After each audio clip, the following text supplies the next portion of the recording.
trouves pas que ça sent le gaz? Si, t'aurais pas laissé ta gazinière allumée? Non. On dirait que ça vient de dehors. Et c'est à cet instant précis que Lola comprit qu'elle venait de commettre une énorme erreur. Mais pour le comprendre, il faut retourner quelques instants avant son arrivée chez Victoria. Car Lola avait oublié une casserole de lait sur le feu. Si les flammes furent très vite éteintes, le gaz, quant à lui, continuait de s'échapper. Et ce ne fut pas un jour de chance pour Lola.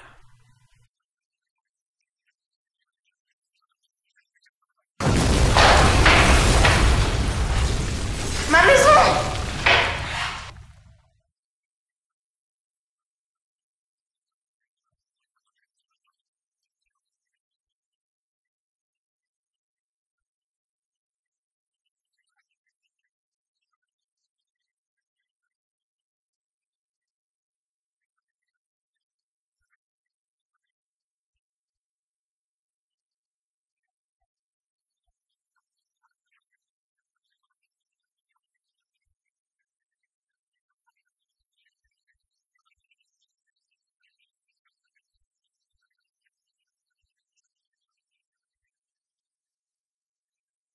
Bon, bonne nouvelle, j'ai pu récupérer tes affaires de cours. Super, je vais pouvoir bosser. Sinon, le reste a été carbonisé.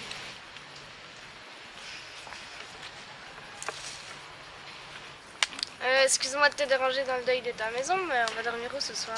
Je sais pas, Juliette. Mais vous avez qu'à venir dormir à la maison. Non, mais on va pas te déranger, surtout en ce moment. Mais si, je t'assure, un petit peu de compagnie, de toute façon, ça me ferait du bien. Bon, ok, mais Juliette, tu viendras m'aider nettoyer parce que faut qu'on tape tout ça.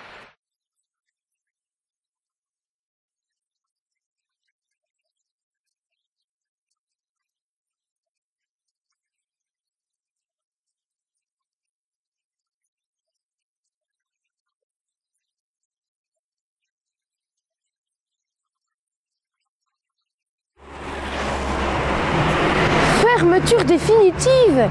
Ne me dites pas que vous allez fermer le meilleur restaurant de la ville. Oh, croyez-moi, je le fais à contre-cœur. Mais ce restaurant fait partie de l'histoire de la ville. Mon mari est malade et je peux pas le gérer seul. Eh ben, prenez un associé. Vous savez, ce projet, c'était celui de mon mari et c'est lui qui faisait vivre ce restaurant. Mais je suis désolée, je suis obligée de le vendre. J'achète. Pardon? Combien coûte-t-il? 250 000 €, mais vous devez peut-être réfléchir. Oh, vous savez, je suis un ancien prof, réfléchir, c'est pas trop mon truc. Vous avez les moyens? Ne vous inquiétez pas, je connais un très beau banquier sur Champagnole.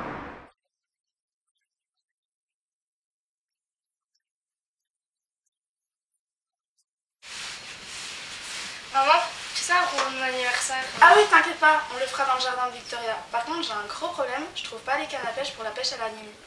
Bah, justement, je voulais apporter quelques changements à ce qu'on avait organisé. Comment ça?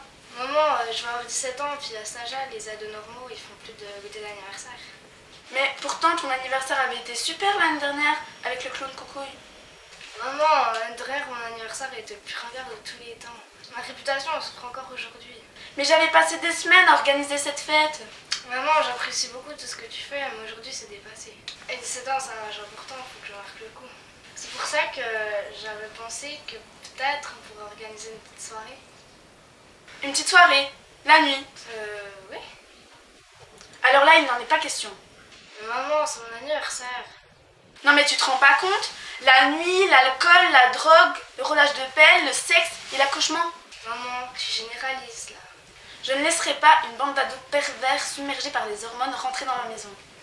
Mes potes sont encore tous puceaux. Et ben qu'il le reste jusqu'à ce que tu sois mariée. Je t'en prie, entre! Oh, c'est rien, je vais parler d'une soirée pour mon anniversaire. On m'a fait un caprice. T'inquiète pas, je vais t'arranger tout ça. Mais dis-moi, organiser une petite soirée pour son anniversaire, c'est une super idée ça. Ne prends pas sa défense! Je ne laisserai pas ma fille organiser une partouche géante dans ma maison. Mais Lola, Juliette veut juste inviter quelques potes pour s'éclater le temps d'une soirée. Tu peux quand même comprendre que je ne veux pas que ma fille découvre sa sexualité avec un garçon qui a 2 grammes d'alcool dans le sang. Moi, personnellement, ça m'a pas dérangé. J'en ai même gardé un très bon souvenir. Et arrête de t'inquiéter d'être grand-mère à ton âge.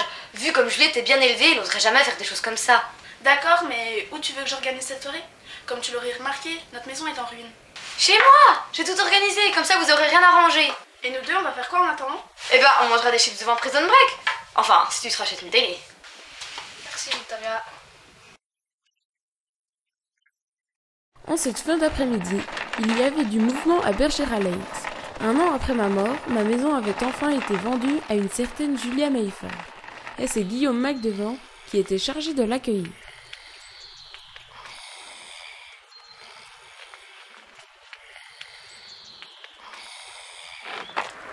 Excusez-moi, monsieur Macdevant.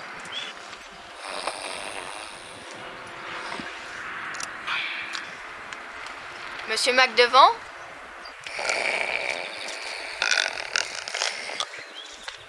Monsieur Macdevant!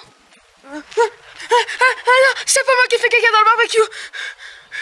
Oh, désolé, vous devez sûrement être Julia Mayfair.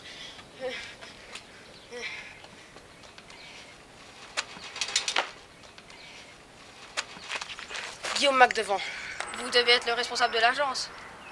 Oui, j'étais, mais avec la crise, on perd vite son travail, vous savez.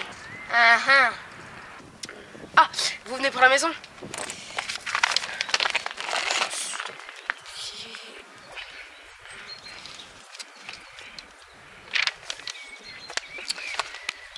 Alors, maison de style victorienne, superficie de la maison 120 mètres carrés, garage, petite chose, la plomberie. Ne tirez pas 3 fois de suite la chasse d'eau parce que sinon vous aurez quelques petits désagréments.